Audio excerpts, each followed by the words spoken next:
أعوذ بالله من الشيطان الرجيم بسم الله الرحمن الرحيم الحمد لله والصلاة والسلام على رسول الله وعلى آله وصحبه أجمعين بسم الله الرحمن الرحيم اللهم سبحانك لا علم لنا إلا ما علمتنا إنك أنت العليم الحكيم بسم الله الرحمن الرحيم. I'd like to welcome everyone to our open house. This is a monumental occasion for us. It's been a program that has actually been in the works for a very long time. We've consulted a lot of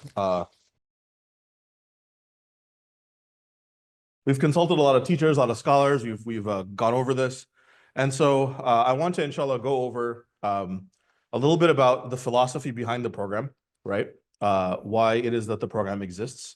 Then we want to talk a little bit about seeking knowledge in general and what the methodology is of seeking knowledge in our deen. And then also bring that into talking about how that connects to our program. What makes our program different? Why should one sign up for it? And what are the long-term goals, expectations? This without the presentation. Inshallah, no problem.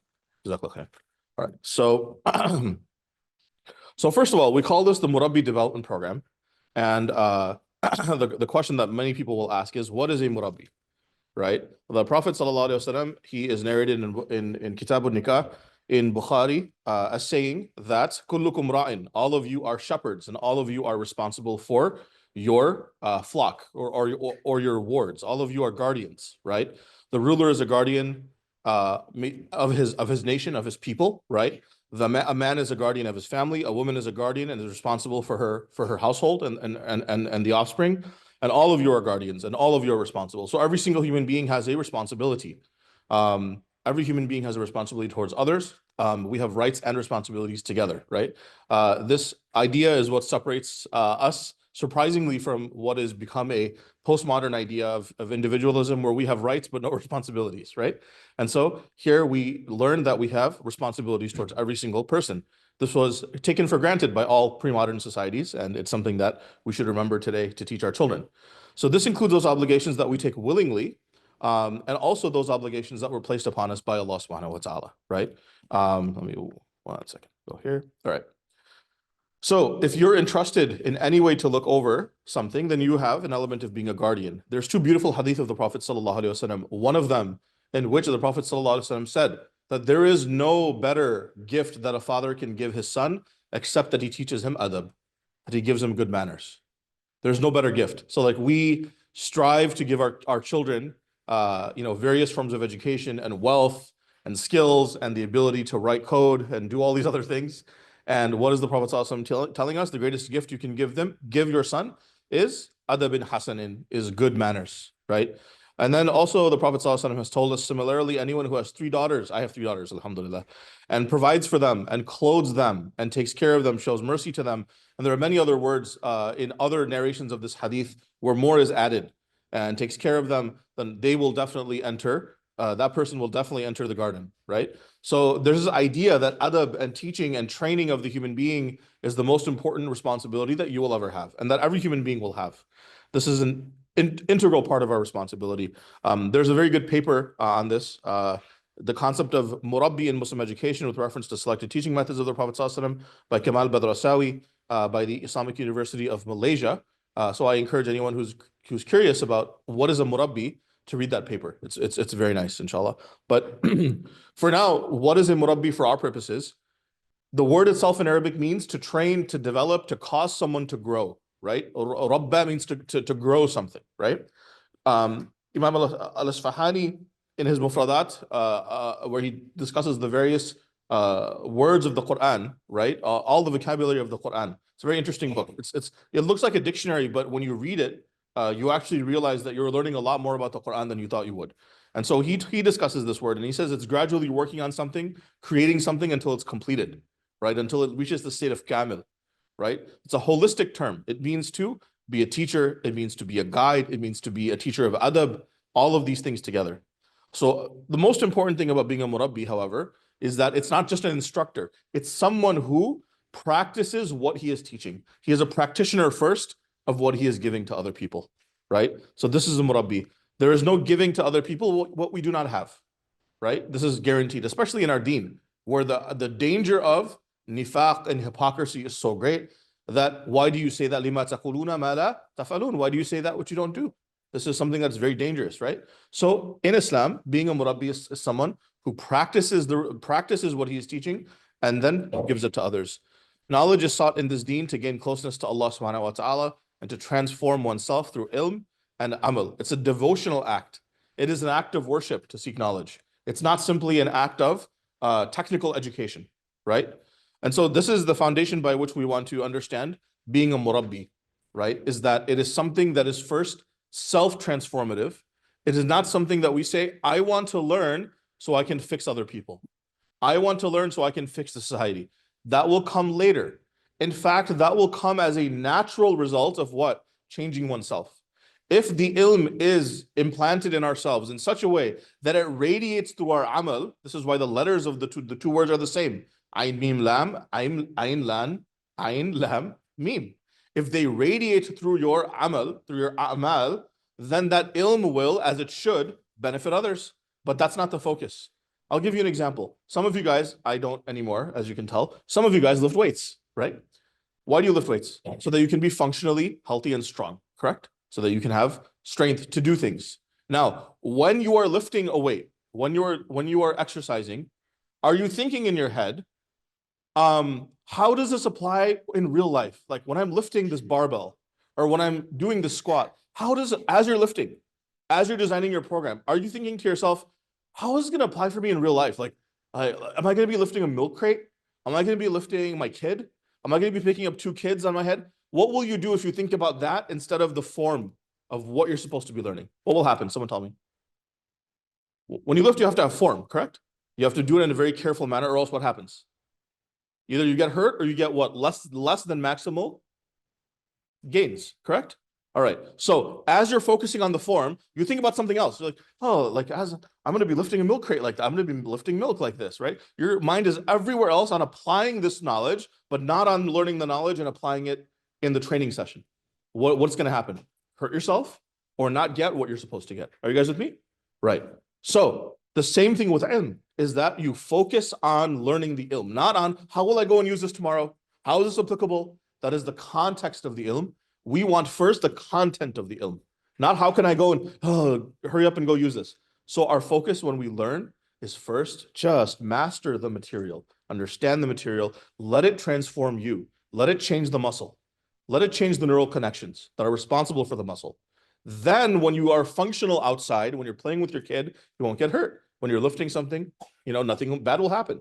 You will have the capability to do things. But that comes first from this. So the Islamic imperative that we have in this deen is to have knowledge as the centerpiece of any revival. Your individual revival, revival of deen in your home, revival of deen in the society, is that it begins with ilm. So everyone has to appreciate ilm in a society at every single level. And that is something that we want to do. The goal of this program is to raise a Muslim middle class. What do we mean by that? The way that ilm in our society, when it comes to religion, has been divided is that there is a Muslim knowledge upper class, and I don't mean that in a bad way. These are my teachers, right? These are our teachers, people who are people of knowledge, muftis and ulama. We owe them all of the knowledge that we have. Anything I say, I owe them. But we have that 1%, and then we have what? A massive 99% who what? Are not in the Muslim middle class of knowledge, meaning that they know their Sunday school. Maybe we went to a couple of online lectures. Maybe we went to Al-Maghrib when we were younger. Maybe we went to a few other things. But do we have structured knowledge? Do we have the ability to, at a middle class level, not at the Alamiya level, but at a middle class level, talk about Islamic concepts the way that we talk about, for example, other fields, right? Our professions, so on and so forth. Are you a master in your profession? Are you a PhD in your profession? Some of you may be. I'm not. I'm a software engineer. I'm not a master in the field, but I'm a practitioner, right? I can speak intelligently about it because I live it, correct? Now, if you are living Islam, can you speak intelligently about Islam at a level where someone would think, oh, this person lives it every day. He understands it at a deep level, not at a mastery level, at a PhD. I'm not asking you to be ulama, but can we speak intelligibly about it? And in such a way that someone goes, oh, this person's not just going, oh, I know this and I know that, but he knows what he's talking about. So this is the goal of the program. We want to lift our community from being where we are the 99% to say, hey, we need the majority of this community to be literate in the deen, capable in the deen of being able to expound upon its principles and why we are living this way. That automatically makes you what? Capable of being a da'i, capable of being someone who can communicate Islam to others, capable of representing it, right, at your workplace or wherever you go, and even capable in many instances of defending Islam, right? So we don't all have to become research scholars. So this is the goal of the program, is we want to create this Muslim middle class, not necessarily to make everyone ulama. Islam as a deen is to be distributed, it's not to be hoarded. It has to be spread at home and throughout the community, but you cannot spread something like this without credibility, and credibility comes from ilm. This is a very important ayah of the Quran, where Allah subhanahu wa ta'ala tells us that the believers should not all go forth and fight. Of every group, a troop of them, of every battalion of them, a party only should go forth, that they who are left behind may gain sound knowledge in religion, and they may warn their people when they return to them, so that they may be aware. Why is this an important ayah? We normally link the idea of who has the right to speak, or who has the prerogative and the ability to teach, to people who are on the ground, right? We say, if you're doing the real work, then you get to talk. But if you're not working, then who are you? The Quran is saying no. Even the mujahideen who go out and fight, even they are. Is there any more being on the ground than them? Is there any more activism than being on the front line? No, there's not. That's the highest level of quote unquote activism, is to fight for a good cause in the name of Allah subhanahu wa ta'ala, right? To defend people and to defend the deen. All right, but even they have to come back and do what? Learn from the people of knowledge. So Allah subhanahu wa ta'ala, the Quran is making a distinction, that do not think that merely because you sacrificed, now you are an authority in the deen. There are two different aspects. One can be capable in both. Many people were, right? We know that there are Sahaba who were both. We know there are Tabi'een who were both. We know that there were even ulama who were both, right? Ibn Taymiyyah rahmatullahi alayhi, for example, he fought the Mongols, right? And at the same time, he was an alim. So you have many of these examples, but what we're saying is that we conceptually have to separate these two. And so we have to understand that ilm and amal and ilm and activism are two different things, and we want them to feed into one another, right? What is the goal of gaining ilm? Is to serve Allah and to serve the creation and to change oneself. These three things, right? Serving Allah is first, attaining closeness to Allah. Then we attain closeness to Allah by serving His makhluk, and of course to change oneself. And if you note, I have a little pun here. It's to change oneself and to change oneself.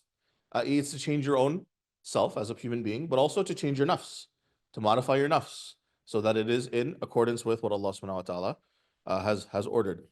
The hadith of Jibreel gives us the breakdown of what our program will, inshallah, espouse in a practical sense. We know that the Prophet ﷺ, when he spoke to Jibreel alayhi salam in the famous hadith of Jibreel, which all of you either have studied or read at some point, and if you have not, inshallah, we will read it together when class starts, inshallah, in January. He broke down the angel Jibreel alayhi salam. He broke down Islam into three components. He said Iman, Islam, and Ihsan. Iman is your faith and worldview, your intellectual worldview. How do you look at the world? This is Iman, right? Your beliefs and affirmations about reality and the lens by which you see the world. Islam then here is actions, right? Islamic law and Islamic ethics. How do you act with your limbs? So your mind, your body, and what's the third component of the human being?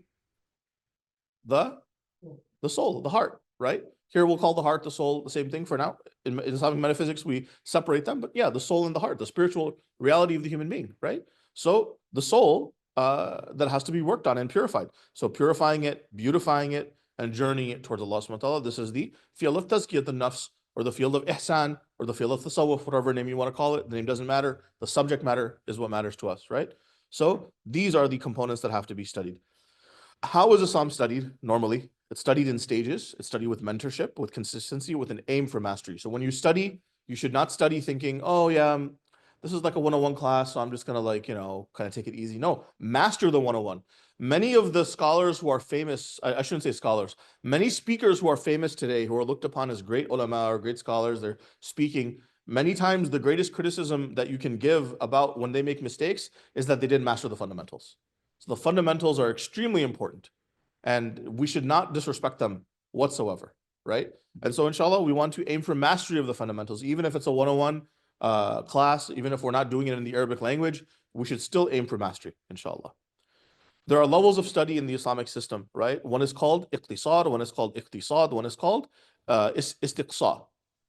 What we are aiming for primarily is iqtisad. So we will be there. And you're saying, oh, wait, so we're just going to do the beginning? Well, let's talk about what the beginning entails, right? Before we undercut or underestimate what it is that we will be doing, inshallah. So what is al-iqtisad? Faraz Rabbani actually, Sheikh Faraz Rabbani laid this down very well. So I actually stole it from his presentation. So all credit goes to him. But it was it was a good breakdown of what this stage is, right? Is that you study short, clear texts, right? That are very clear. They don't have a heavy commentary. You focus on the core issues. You know the essential concepts. You know the definitions, right? Definitions are very important because the biggest attack today on objective truth, on reality, and this is eventually turns into attack on religion, is denying the existence of a proper definition. So if you can redefine what is a man or what is a woman, you can redefine what is God, you can redefine what is right and wrong, you can redefine what is family, right? If you lose definitions, then you no longer have any reality. There's nothing to talk about, right? There's no way you can agree as a society and build something. And so understanding definitions, having a benefit, purpose, and aims, and beginning to have an awareness of texts, authorities, and the field. So knowing at this stage, who are the major leaders in each field of fiqh, of hadith, of tafsir, of tazkiyah. So understanding the map of knowledge, right? Even if we have not mastered all the knowledge, that's okay. But this is how we step into knowledge, right? Memorization is very important as part of this, right? And for example, if I were to say to you, it's a good example. If I were to say to you, for example, give me a definition of ilmul hadith, dirayatan. Like if I were to say, give me a definition of like hadith. One person might say, oh, are there people waiting to get in? Oh, okay. Okay. If I were to say, give me an example of ilm al-hadith. What is ilm al-hadith? What would someone say? Someone might say, oh, ilm al-hadith, like hadith are what? And all of you know this. All of you know what this is, right? Like it's hadith that are things that the Prophet ﷺ said, and like, stuff that he did, and it's studying those statements and understanding where they came from. This is good. If someone were to say that, I would be like, oh, good, alhamdulillah, right? But that's not knowledge, right? That's not knowledge. It's an awareness. Like you're kind of piecing it together based on like things that you know. Am I correct? Like you're kind of, you know it, but you don't know it in a structure. You don't have mastery over it. So when we say, what is ilm al-hadith, we should be able to say, ilm al-hadith huwa ilmun yashtamilu أقوال النبي صلى الله عليه وسلم وأفعاله وأوصافه وتقريراته وضبطها وتحرير ألفاظها ورواياتها. What I should be able to do that in English or Arabic. It doesn't matter. It's not impressive that it's in Arabic, but we should be able to do that. هو علم يشتمل. It is a knowledge which comprises. What does it comprise?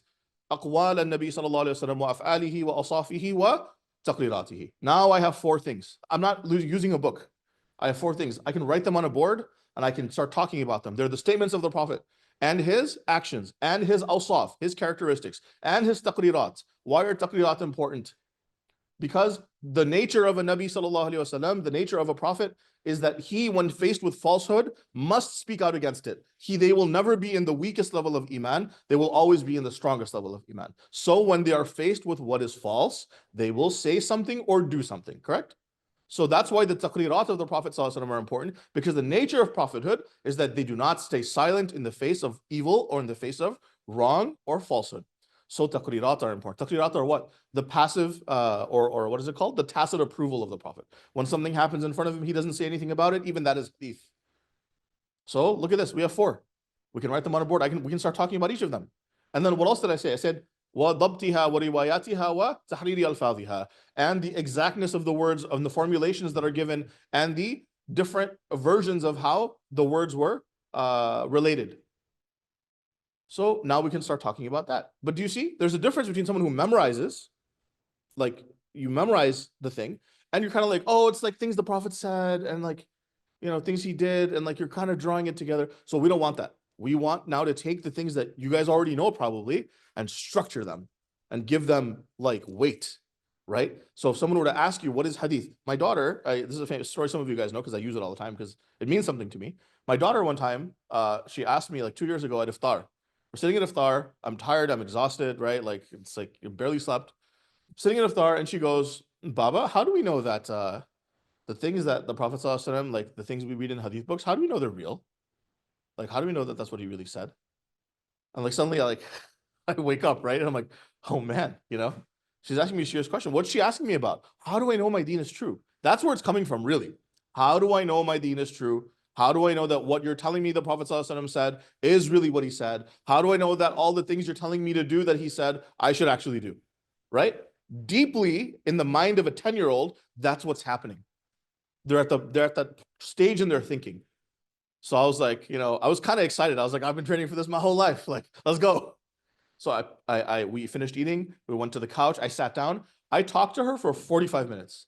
I told her who was Imam. I told her who are the various narrators of Makkah and Medina, who is Ibn Jurayj. I gave her that information. Then I talked to her about Bukhari and Muslim. I talked to her how Imam al-Bukhari was blind growing up, and then Allah subhanahu wa ta'ala gave him the ability to see.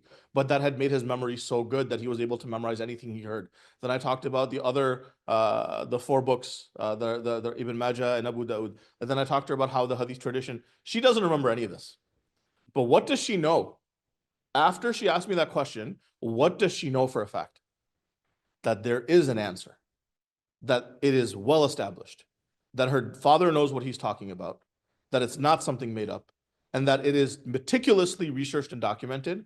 And so even if she's feeling doubt or questions, at least if she doesn't even remember all this, at least that has been put to what? Some calm, some rest. Are you guys with me? So if someone says, how do we know physics works? And you launch a rocket in front of them and make it land, they'll be like, oh, okay, it does work, right? So you want to demonstrate that. So that's what I want for all of us. Every single student of our program, I want your children, your younger brothers and sisters, to be able to ask you a question and you give them such an answer that there is no doubt in their mind that A, Islam is true, B, my father or mother knows exactly what they're talking about, and 3, this deen has answers to questions that will fulfill me in my life. Does that make sense? That's what I want. We're not looking for scholarship. We're looking for this. We're not providing ijazahs in this program. I'm being very honest. There are other programs in the city if you want to be a scholar. We made this program for people who maybe you struggled to learn Arabic after a long time. You tried, but you weren't able to master it. That's okay. Arabic is not a prerequisite to be a Muslim. According to some ulama, they said actually you should. It's fun to know Arabic. But we're not in that place right now, right? Arabic is not a prerequisite to be a practicing Muslim. Arabic is not a prerequisite to what? To teach your kids their deen. So we want to fulfill that need. I hope that after you learn through our program, maybe you'll be inspired to go and learn Arabic. That would be a wonderful thing, right? But it's difficult. It's not for everybody. But at least we can give those elements of knowledge that everybody can have in their life and pass on to their children, and inshallah even help in the community. So that is the idea here. The classical curriculum, and it's important that we go over this because I want to differentiate. When I talked to my sheikh, one of my teachers about this, he was like, make sure you differentiate to them what is the difference between what we're doing and what the classical curriculum is. In the classical curriculum, we learn what is called al-ulum al-ala first. We learn the tool knowledge, the knowledge of the tools, the instrumental sciences, right? Which is nahu, sarf, balagha, and mantiq. So you learn what is necessary to understand the Arabic language at an anatomical level, at an atomic level, right? So the physiology of structures in Arabic, the physiology of words in Arabic, the ways that a meaning is expressed, you read a lot of Arabic literature, and then based on that linguistic foundation, you then start to study aqidah, fiqh, hadith, tafsir, all of these things. We know that this is difficult. It's not for everyone. It can be done, it's available, but it's not for everybody. So what we decided to do is say, even though the Arabic language is the foundation of deen and learning the deen, we affirm that there is no true Islamic literacy without Arabic, but we are understanding something that there is a need of our community. And that need is to cater to the majority. We want to raise the Muslim, as I said, middle class, right? A group of people who are confident in their religion, but learning grammar, right? And reading a ton of Arabic text is something that is difficult in our lives for many people.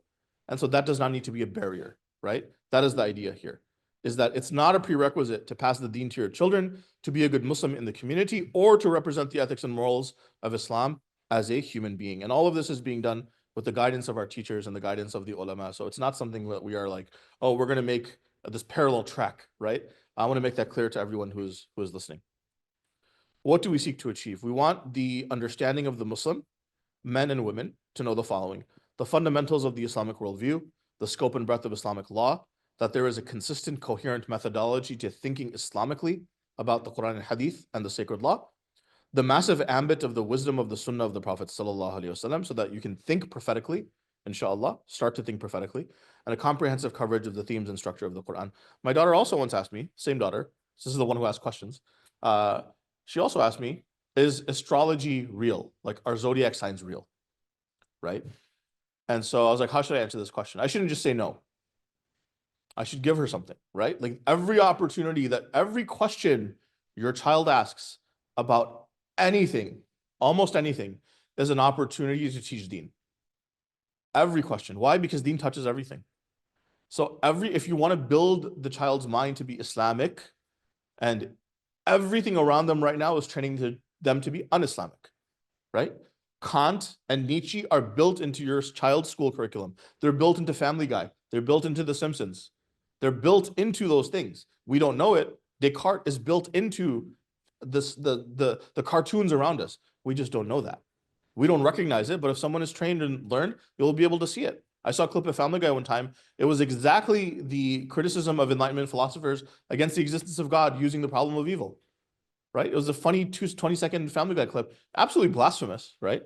Like they were showing God and how he does, things that cause suffering. But that is Enlightenment philosophy that's built into these things. They're surrounded by it. So what we have to do is be, number one, trained, and number two, be able to teach them the Islamic frame of thinking whenever we get a chance, right? So when she asked me this question, I responded to it, and I said, there are three ways that we know things. And anyone who studied here at Tahawiyah or Bad al-Amali or Shar al-Aqaid al-Nasafiyah, anyone who's done some Islamic training before, if you've done that, you're probably not going to take this class, right? If you've done Taftazani, right? But if you're familiar with the Sunni paradigm of knowledge, then you will know that there are three ways that we know things. As Imam al-Maturidi pointed out, that we know things through what? Our reason. We know things through our senses, and we know things through sound narration, right? Sound narration. That can be a prophetic narration, or it can be a non-prophetic narration, like the existence of China. So I started teaching her. I was like, there's three ways that we know things, Yusra. We know things through these three ways. Okay? So when you're asking me about zodiac signs, do we know that someone has soundly transmitted to us that this is how the universe works? She said, no. Okay, cool. It's not like the existence of China. It's something that's in the air, right? That's why you're asking me. Then the second question was, do we know scientifically that this works? That zodiac signs work? Like they work every time? She's like, well, I'm not really sure. I was like, well, they did experiments on it. It doesn't work. Okay. I was like, third, do we have from Revelation that we should listen to this? And she said, I don't think so. I said, no, there's not. Actually, there's the opposite of that, where the Prophet ﷺ said in the Hadith Qudsi, actually, that there's two hadith, one of them, whoever has believed in the stars has disbelieved in the Lord of Muhammad. And who believed in the stars has disbelieved in me. This is Allah subhanahu wa ta'ala, right? Hadith Qudsi. These are major narrations. This is crazy, right? SubhanAllah. And so I related this to her. But now what have I given her? Are zodiac signs real? I could have just said, no, they're not real. That's silly. Forget about it, right? And she's like, oh, well, they're kind of fun. And like, I like, my friends and I like, we'll look at them and like whatever. But I haven't had to build a connection with her. But if you teach structure because you know it to begin with, I didn't need Arabic to know this, right? In fact, the first time I learned this concept, I read it later in Arabic books in other classes, but the first time I learned this, I learned it in English, right? So we have to be able to have this appreciation, and inshallah, if we can do that, we will be superstars at home, just in being able to teach our children, right? Our nephews, our nieces, young people, mentor people in the community. That's why we say Murabbi. We're not shuyukh. We want to be people who are able to give to others well, right? After we develop ourselves. So what are the subjects, inshallah, that we're studying? Okay. The first subject is Aqidah. I will be teaching this, inshallah, if Allah allows, starting in January. We want to understand the sound beliefs of Islam, defend and prove them. The study of reality, what we have to affirm is true. There's three primary scopes. There's the subject of divinity. There's subject of nubuwat, which is prophethood and prophets, and mughayyabat, which is the unseen world, right? Angels, Day of Judgment, and so on and so forth. This is developing an Islamic worldview, what Sayyid Naqib al-Attas calls Ru'yat al-Islam lil-Kawn, understanding. Actually, this is wrong here. This should be الوجود. رؤية الإسلام الوجود, right? A worldview of Islam with regards to its reality, with regards to what exists, right? And so this is the Islamic worldview. So this is the aim of Aqidah. Where are we? What is Aqidah? It's something that is the heart is tied to and to which it is resolved. It is the aim of the science is truth itself, right? And the actions of it are affirming and rejecting things with our heart. It's not just our creed, but our worldview, the way that we look at the entire universe, right? It's the foundation upon which all of our fiqh rests, and it is the foundation upon which all of the deen rests. I'll give you an example. Let me actually go through this and then we'll talk. What questions does it cover? How do we know God exists? Why is the Islamic conceptualization of God absolutely true? Why is our concept of God absolutely true? Not a belief. We don't believe God is true. We know God is true, right? The Quran says, no, fa'lam, annahu la ilaha illallah. Know that there is no God but Allah. It doesn't say believe. That's a different word for a different thing. We know Allah is one. We understand Allah is one through knowledge, not through belief. Belief comes later. Belief is about believing in what He revealed, being convinced about what He revealed, being convicted about what He revealed, and sticking to it. That's a different issue, right? But first and foremost, we know Allah is one. How? Are there limits to His power? Are there things that He cannot do? Astaghfirullah al-azim. But could He have a son if He wanted to? The Sunni position is no. Why is it no? Doesn't that limit His power? We're talking about those things.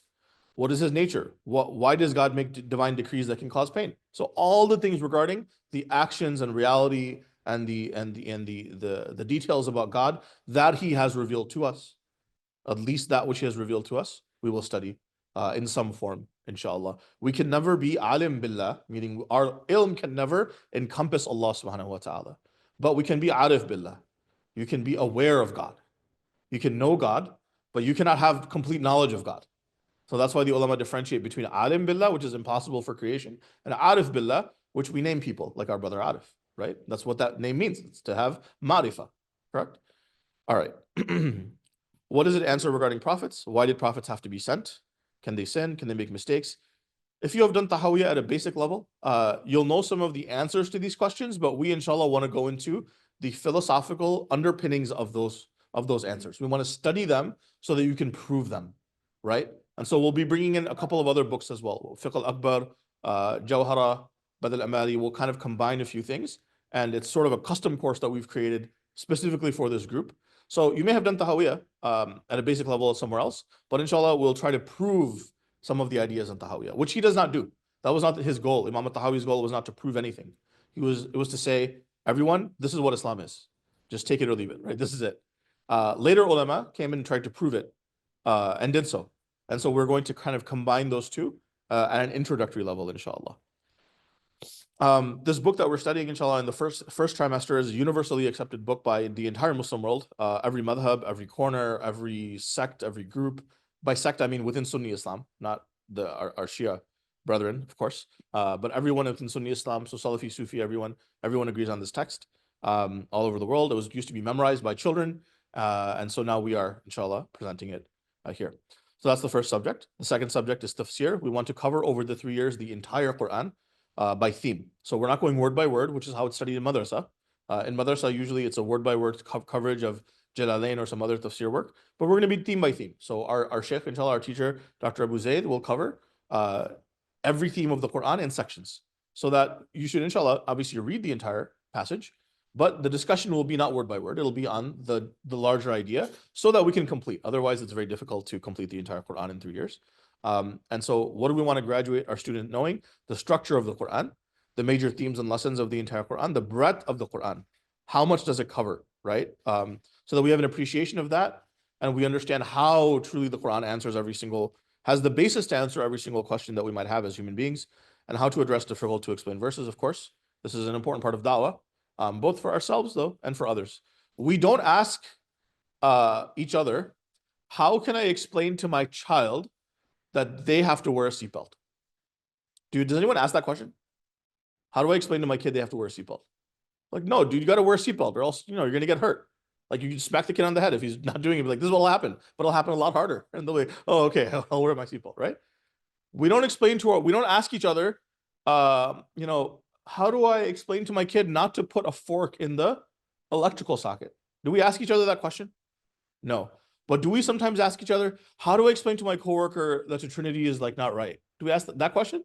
We do ask that question. What's the difference there?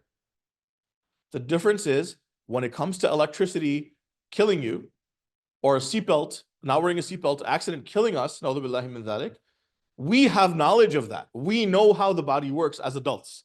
If you get hit by something too hard, you'll have a concussion. If it's harder than that, you might die.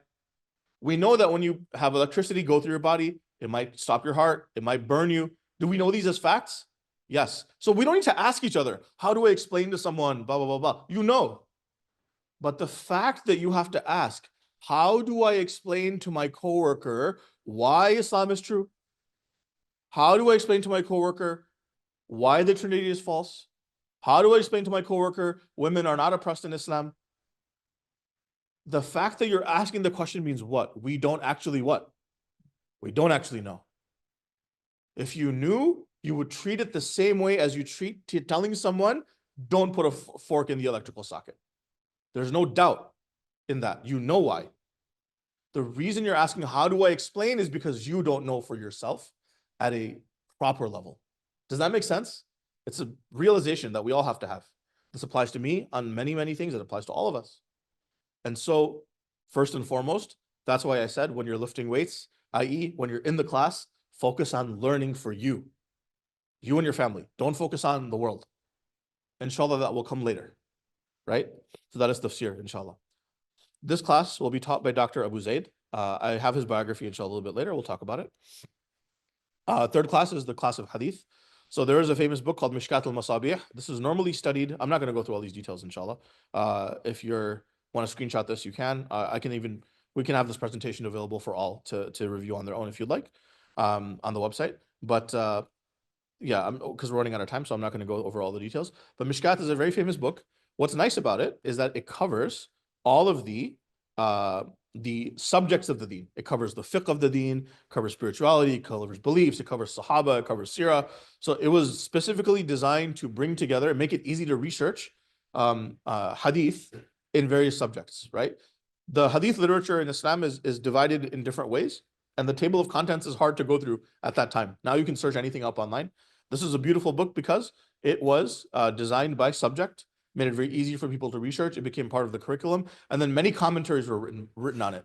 And because those commentaries were written on it, they became raised to a very high level. Because now we can study it and read the commentaries and understand what the chapter is. So we'll be studying this, not word for word again, but we'll be studying it theme by theme. So our Sheikh for this, Sheikh Hamza Maqbool, inshallah, will be teaching this. He actually wanted to be here today. He was going to come and speak, but unfortunately he had a little bit of a weightlifting accident. May Allah help him. He said he's in pain. He's like, I can't make it, but please give everyone my salam.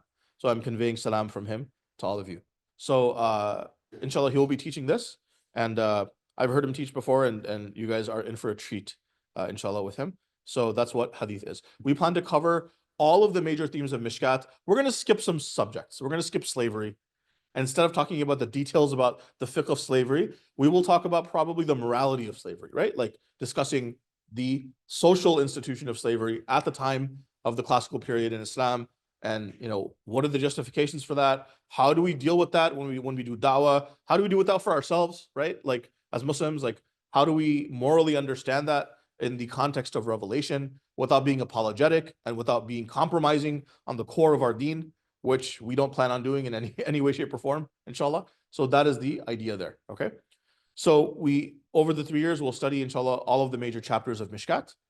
This is not a study of Mishkat the way that it's studied in the Alamiya course, right? Where we do word for word. Rather, it's a study of the themes, right? It's a good book because it has themes. And then you can study a few hadith because you can now understand the connection of that theme to the hadith of the Prophet ﷺ and gain the wisdom from that. And then gain the moral and prescriptive benefits, inshallah, from each chapter. So that's the idea. Finally, we have fiqh, which will be taught by our brother, Dr. Arif Hussain, who inshallah will speak after me. And so here, what is fiqh? Fiqh is the actions of our limbs, right? So how we act with our limbs, but also there's some other elements that we are adding, not just how to do things, how to pray, how to fast, but also appreciate that divine revelation touches every aspect of human action. So we want to cover over the 4 years every chapter of fiqh, know what has been covered, know what has been addressed. I'll give you an example of why this is important. We have AI cars now, correct? We have self-driving cars. Eventually, they're going to become AI, very, very heavily AI. Now, when that happens, there may be accidents. When accidents occur, a question will come up: who's liable for the accident, right? Now, we can think about this independently without Islam. We can say, okay, ethically speaking, there's a car, it's owned by someone, but it's programmed by someone else. Who is liable for the accident? What level of self-driving did they have turned on? Do they have full self-driving on? Do they have partial on? What were the modes? Who knows what it'll be, right? We have no idea what it's going to look like in 20 years. But do we have in Islam a foundation for how to discuss these issues? AI cars and like hitting people? We actually do. So in Islam, when we talk about the law of murder and manslaughter, there is an entire section on accidental manslaughter. There's an entire section on what happens when you weren't really at fault. And funny enough, there's even another section in Kitab al-Ma'dhun, Kitab al-Hajar, when a person is forced, okay? When a person is coerced to do something, some of the fuqaha actually even have an example, an analogy, in which if someone were to take another person, okay, this is an analogy, but think about, but it's explicitly in the fiqh books. If you were to grab another person and use their body, their living body, to beat someone else to death, who's liable? Are you liable? The killer? What part of liability does that second person have? Obviously, it's none, right? That person's not liable. He was forced. He was being used as a tool in a literal sense, right? Not even a figurative sense. He was used as a murder weapon, right? Take someone else's head and bash it into someone else, right? These are funny examples, but what am I saying? I'm saying the theory for understanding liability exists within the fiqh of Islam. So rather than going to this AI issue and going, hey, we have no guidance on this, we need ijtihad. No. Before ijtihad, brother, let's go back to our fiqh and say, do I understand what Islam has to say about this already? Right? Now, can I apply it towards, what can I apply from this towards the new case? And then is ijtihad needed, right? From the senior ulama, right? So that is the way that we want to have an appreciation that Sharia has a gift to humanity that is touching all of these aspects of life. The 5 pillars: how to pray, how to fast, all of these. Family and personal law, so understanding everything from divorce to custody to marriage and so on. Business transactions and contracts, and government, judiciary, international relations, and war and jihad, right? So understanding what are the Islamic principles behind each of these things, and appreciating that there is a civilizational reality behind it, that this law is not just for me to practice. This law is here to build a civilization. And so if any of us want to talk about revival or tajdeed of Islam, that it has to be based on understanding this first and foremost. I give an example here, that if you ask what is the purpose of the Muslim authority in makkannahum fil ard, what does Allah subhanahu wa ta'ala say? That those people that Allah subhanahu wa ta'ala, if he gives them authority in the earth, the first thing they do is aqamus salah. They establish the prayer. What does it mean to establish the prayer? Right? This is a verse that can be enjoined. It's a part of political fiqh, right? It's a part of political fiqh, meaning those people who Allah gives power to, these are their responsibilities first and foremost. Okay, so what does that mean if this is their responsibility? That if someone has to establish prayer as an authority, then they must do all of these things. They have to establish a daily congregational prayer. There has to be infrastructure and a system to do that. There has to be security for people getting to the masjid. There has to be infrastructure to build the masjid, architects, plumbers, workers. There has to be education for the imam who's going to lead the salah, right? So you have to have institutions to train imams, huffaz, qira'ats, all of these people who are qurra, all of these people. You have to have water for wudu, and you have to have transportation. What is this coming from? One command: establish the prayer. From this command, you're getting an entire system. This is why you have fountains all over the Muslim world, right? Why are there water fountains all over Damascus? Why are there water fountains all over Cairo and Istanbul? So people could make wudu, and they could have somewhere to drink water, right? Like everywhere you go, there's a fountain. Like, what is this fountain doing here? Because of wudu. And so you see this massively changes the way that a society functions. You're seeing here the development of a state, of the infrastructure of a state, of a city, but not because let's have more money so people come in. It's why? Establish the prayer. So the effect is something that looks like modern development, but what is the cause? The cause is to worship Allah.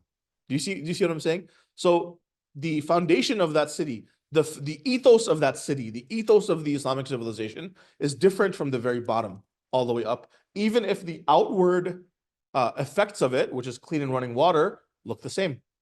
Does that make sense? So that's the part of the appreciation we want, not only in this verse, but in every single chapter of fiqh. Zakah, Hajj, nikah, talaq. We want to have that appreciation for why this law, this sacred law, is a gift to humanity, right? And why the foundation of any tajdeed of the Islamic civilization has to be built on knowledge, appreciation, and understanding of that sacred law. The book we'll be doing is Mukhtasar al-Quduri. Inshallah, Dr. Arif will be teaching this.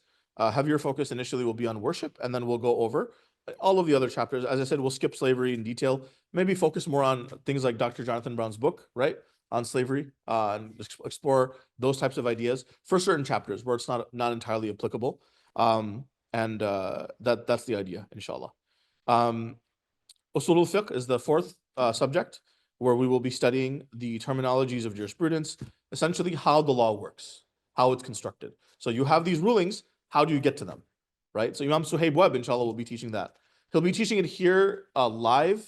When he's in town, he'll be here, but mostly he won't be in town, right? So we'll actually have him teaching on a projector screen, probably in this room. So the way it'll work on Thursdays is Sheikh Hamza Maqbool will teach first. I will teach second on Thursday night. And then Imam Suhaib Webb will have him on a big projector with the camera so he can see you and you can see him.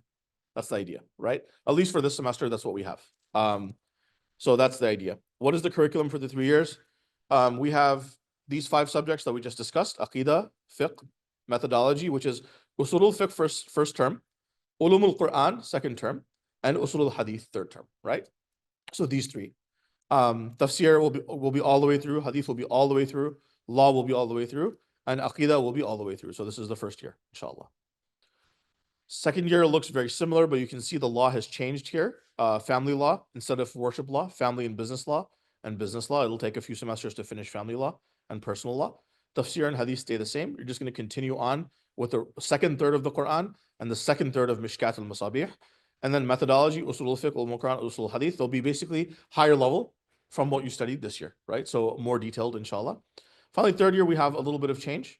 We'll do Creed 301 for the first term, and we'll do Apologetics 302, Apologetics 303. Apologetics means not to apologize for Islam. It's a formal term, and it means to defend vigorously one's belief system, right? To defend and propagate one's belief system. So now that we've studied 2.5 years of Aqidah and understanding what Islam believes and how to defend it and its sources, then inshallah, we'll talk about how to propagate it to others, right? So then we have law, governmental law, and then inshallah, the third term, we're going to focus 1 week at a time on reading modern issues and papers. So maybe cloning, AI, Bitcoin. Even that's not like an issue anymore, but I'm just saying it used to be when I was doing my Kitab al-Buyu. It was like 7 years ago. The fiqh of Bitcoin was a big thing. We're like, what is it? Is it halal? Is it haram? It's generally agreed upon that it's fine now, but at the time that was the paper that I wrote, right? So that type of discussion, right? So modern issues and papers, we'll be discussing one like modern issue each time, different perspectives, how all of the stuff we've studied so far plays into how to think about such an issue, right? Tafsir will be the last third of the Quran, inshallah. Islamic history and thought. So here we're changing methodology. Instead of doing usul and ulum, we're going to talk about Islamic ideologies, movements, and thinkers. So we want to understand all of the different types of movements, ideas, thinkers, the different influences that are affecting the Muslim psyche today. And so we have 2 trimesters just on that. And then we're going to read various papers in Islamic thought, right? So this is more history and this will be more ideas, right? So there are 2 separate concepts there, but they're all very well related, inshallah. And then finally, and there's a reason for this, by the way, this is not just like done for no reason. Once we understand the history of how Islamic thought has developed, then we can actually look at those thoughts in context, right? And say, okay, when you're reading a paper about Islamic thought on hadith, for example, in the 20th century, how some debate occurred upon, various ways of looking at hadith and hadith authentication, right? What was the role of Sheikh Albani in history in the 20th century? How has it changed certain things in the world? So when you examine that, now you know the history also of where those things came from. And so now you're able to understand what those disagreements were and how they affect people today, right? So that's the idea. And then hadith, inshallah, is the last third of Mishkat. We pray that Allah subhanahu wa ta'ala allows us to complete that. We'll also have, inshallah, throughout the 3 years, various workshops. They'll be recorded, of course. So if you can't make them, then they'll be recorded. But the idea here is teaching your family, parent-child relationships, spirituality, prison chaplaincy, speaking and communicating. So all of these subjects, inshallah, that make us, allow us to actually actualize some of what we're learning in ways that are beneficial to others, inshallah. These are the instructors. I think I already said this. So just list here. We'll have this on the website. And then I have biographies here. Sheikh Hamza, mashallah, he's a Maliki scholar. He studied all over the world and is quite qualified. Inshallah, he's teaching hadith. So I'm very grateful we were able to have him. But his bio is here, inshallah. When you'll meet him when he teaches. Imam Sohaib Webb, I think he's very well known to most of us, right? As a mentor, one of my oldest mentors. And so he graduated from Azhar. He also has ijaza in ifta. So he studied ifta, giving the science of giving fatwa. And he's running Swiss, the Sohaib Webb Institute of Islamic Sciences, of Sacred Sciences, sorry, currently out of the Eastern Seaboard. We have Dr. Abu Zaid also, who we're very blessed to have, who is a medical doctor and also a sheikh. And he also completed his ifta from As-Salam Institute. He used to be my classmate actually at As-Salam, and then he surpassed me by many years and has, mashallah, become able to be my teacher. So he passed me up quite a bit. So he has his Alamiya from As-Salam Institute and from other institutes as well. And also he has a license to give fatwa. So here's our total hours in logistics. Every Thursday, 3 hours of class here. We'll live stream it for everyone. And those who can't make it that day, then we'll have it here. But Chicagoans, we really want you to come here. We want to develop a camaraderie. We want to develop a unit of people who will grow together. There is barakah in jama'ah. Allah subhanahu wa ta'ala, as the Prophet ﷺ said, that his hand is above the jama'ah, meaning the hand of Allah subhanahu wa ta'ala, the help and the power and the assistance of Allah is with the group. So we want to have a group. We want to have a group of people who learn together. Not you're sitting in your home, in your chadis or in your pajamas, just kind of like, oh yeah, I'll listen to the lecture. We don't want that, right? We want people to, inshallah, come together, have a brotherhood, have a sisterhood, and grow as a team. So that after 3 years, we can say we went through this together. And we can, inshallah, have synergy within, I hate that word, by the way, but I mean it here. We can have some synergy within the way that we contribute to our community as a jama'ah, inshallah. There's no expectation that you work with ICNA or not, but the idea is that we work together somehow. We're all living here, and so we should try and benefit the community as a group as much as we can. Every Saturday, 2 hours of class online, live stream for all. So that means 5 hours a week of class, okay? In a week, that's 14 trimesters. Sorry. In a trimester, that's 14 weeks. That means you're getting 70 hours of class per trimester. It's a substantial amount, inshallah. Per year, 210, and then 630 hours for the full program for all 3 years. Just multiplication there. What is our commitment to our students? Inshallah, we will always have trained instructors. Everybody who teaches will have permission from their teachers to teach. They will know what they're doing, inshallah. And we'll have a coherent syllabus.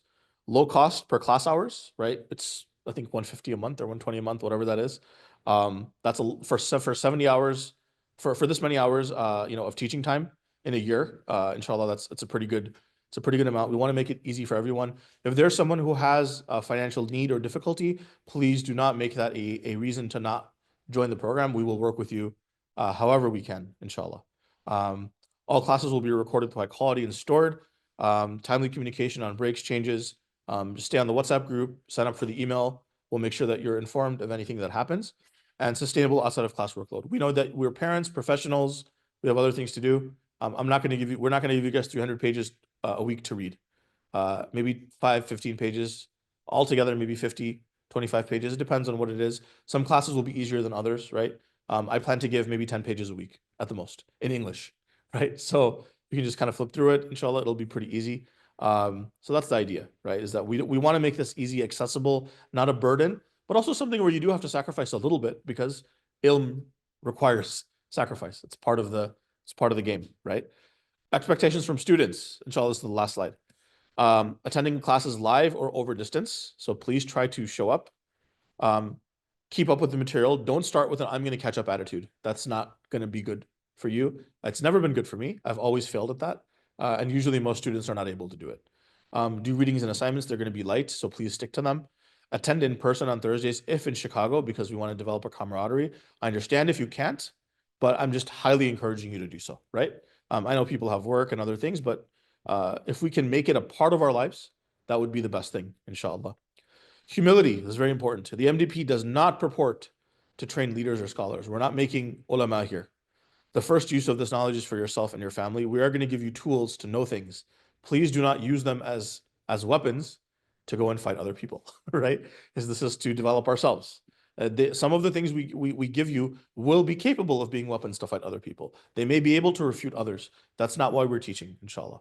We're teaching to develop ourselves and to benefit others and benefit our community. So do not engage in scholastic argumentation with others.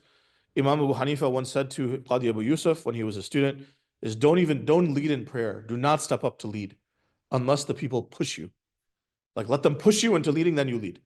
But don't take the mantle for yourself. So that's the attitude we want to have, inshallah, as students of knowledge, and respect for one another and for the teachers. If you disagree with something that the teacher says, that's okay. But let's speak respectfully, inshallah, and treat one another with love and respect as a community. And that's it, inshallah. That's all I have. Are there any questions? Or do we not have time for questions? Okay. Yeah. We'll be on break for Ramadan. Yeah. So the academic schedule will be published shortly, inshallah. It's already online. Okay. Academic schedule is already published by Faizan. It's on the website. So please check that out, inshallah. We will not have classes in Ramadan. I think Eids are off and all federal holidays are off. Federal holidays are off. And so inshallah, please check that out. It should all be there. Is there yes, sir. Yeah. So I listed some of the books here. The exact books that we want you to buy, we'll also have on the are they all on the website? Okay, we'll have them on the website by the end of the weekend, inshallah. Yeah. So there are 3 specific books I'm going to ask people to buy. 1 that's mandatory, 2 that are optional, and then a few others, inshallah, that we'll have. So that's the idea. Yes. Can you repeat the Thursday timings again? Yes, absolutely. You just mentioned that it's in Central Chicago time. Yeah. So so the Thursday timings are 7 p.m. to 10 p.m. Central Standard Time in Chicago. So 7 p.m. So 7 to 8, 8 to 9, 9 to 10, 3 hours of class. We'll have like a 5-minute break in between, inshallah. Yes, we will have prayer here. Like we'll break for prayer. We gotta pray. Yeah. It'd be funny if we're talking about prayer and then we're just like, oh yeah, whatever. No, you're gonna lead the prayer. Yeah. I'm gonna push you. So yes, of course, we'll pray here, and then we'll continue on to meet the total hours that we aim to deliver. So if that runs over 10 o'clock to like 10:15 or something, because we spent 15 minutes praying, that's what'll happen.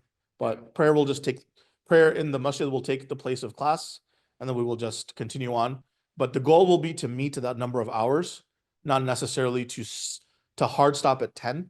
So just keep that in mind, inshallah. Of course, everything's recorded, so if you have to leave, then you're welcome to. Again, we want to keep this as accessible as possible. Yes, sir. Yeah. There are exams or things like that. Yeah, so there will be examinations. They will be held at the end of the semester. There may be some quizzes held in the middle. That's up to the teachers. So that will be there. And then as far as what's the other question you asked besides exams? That was the only one, right? Yeah. So there'll be exams. There'll be midterms and then finals as well for the class. Yes.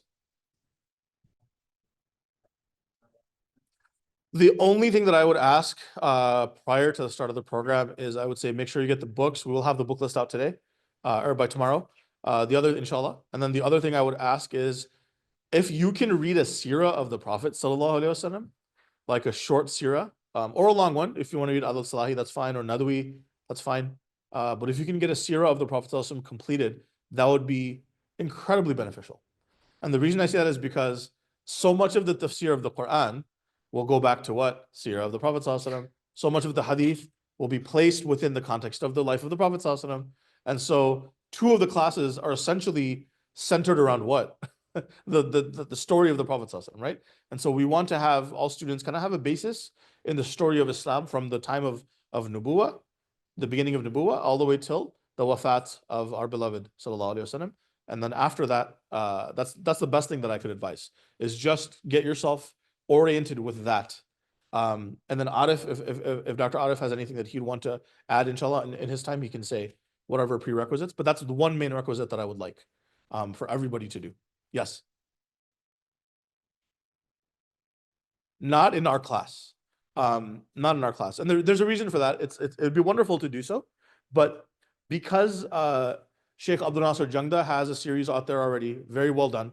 Sheikh Yasser Qadi has a series out there already, very well done. Sheikh Hamza Yusuf has a series out there already, very well done. So amongst the publicly available stories where all the details of this year are laid out in English, we're kind of like, there's enough out there, or if someone wants to learn, they can learn. Like they can like kind of listen. But what we're discussing, inshallah, in our class, the material honestly is not easily available. It's not, you can't go up on YouTube and be like, teach me Tahawiyah the way that we're going to teach Tahawiyah. It's hard to go online and teach and understand fiqh. You can learn the rules. Like, yeah, there's playlists out there for Quduri, but the way that Dr. Arif will teach, where he's going to bring in also the civilizational beauties of this fiqh, right? Some of what I talked about with the building of the city, right? Or how it addresses other problems and how it kind of makes this cohesive whole, that is very hard to find. That's something that we are taking from our teachers. We are synthesizing and we're presenting specifically for this group in a way that's difficult to find and, easily, right? So that's the idea. Does that make sense? Inshallah. Yes. Few questions. Yes, please. Yes. Understand it's kind of a court system that we have. Yes. But for some reason, if someone needed to skip a year. Yeah. Is there an ambition that they'd be able to do it following year or something? Yeah. So there's two answers to that. One is everything's recorded. So potentially they could catch up and take the exams, right? That's not something we've talked about yet. I'm just giving you what the options are, logistically speaking. Second, could there be a cohort where we have like another cohort that starts? Potentially the problem there is space and teachers. Right now we're running out of here and we have limited teachers. And so if we had teachers to have like all 3 years running, that would be beautiful. But right now we're not in that place. If that needed to happen though, I honestly would say come and you're like, I'm really interested in getting it done. I just, I have $1 million job this year. I just have to finish. I have to do the contract and then I'll come back. Inshallah, that happens to somebody, right? And then you can donate some to ICNA. But if that does happen, that's okay. What I would advise is come talk to us and we will literally figure out a way for you to learn that material, either here or with other teachers, so that you can still have it and then be able to jump back into third year. Does that make sense? Like, don't give up on it. There's always ways. So that's what I suggest. Second question. I was talking to you, this is semester, trimester. Yeah, we're recording everything, so we'll you'll be able to catch up. But if you really need to catch up with like a live teacher, which is advisable, we'll find a way. We'll find teachers for you, or maybe one of us will tutor you. We'll figure something out. But my advice to everybody who is starting on the journey of knowledge is never give up. Never say like, oh, I'm too busy. This whole thing is going to drop. I'm not going to do it. Don't do that. Even if you say 1 hour a week or a half hour a week, right, of dedication, then stick to it because it'll mean something, and it'll keep you connected to that effort, inshallah. There's a question over there. Yes. Okay, inshallah. Good. Alhamdulillah. There's an online question about if you had to put like an expectation in terms of memorization, how much memorization is required for each class Yeah. to master subject matter? So I don't think there will be memorization demanded. So I gave that point because I wanted to demonstrate the difference between structured knowledge, like knowing things in your mind and really having them in your brain so that you can repeat them and explain them, versus unstructured knowledge, where we learn from lecture here, lecture there, lecture here, lecture there. I was inspired, went to a convention. I was inspired here. Oh, this talk was great. But then when you're asked to present it coherently, you're not able to do it on a board. You're like, yeah, sunnah means this, sunnah means that. So I wanted to demonstrate like there's a difference between structured pedagogical education and kind of learning things from lectures, right? So memorization, I'm not going to ask you to memorize like a lot, at least for my class, maybe a few definitions here and there. Literally, if I had to advise you, I'd say like, can you memorize 4 sentences a week? Like 4 English sentences a week, right? That's 4 or 5 maybe at the most, right? Like the definition that I gave. What is sunnah? Sunnah is the words and the actions and the attributes and the tacit approvals of the Prophet ﷺ. That's it. Memorize that. So things like that in Aqidah for my class. Maybe other classes will have some things to memorize, right? Maybe Dr. Arif may ask you, can you please memorize the sunan of wudu, the fara'id of wudu? What are the 4 fara'id, the 4 arkan of wudu? You memorize those, right? Wiping the head, washing the hands, washing the face, washing the feet, like that. Like it won't be It won't be like memorizing text the way that we're asked to do in madrasa. So it won't be like that at all. Accessibility is our primary goal.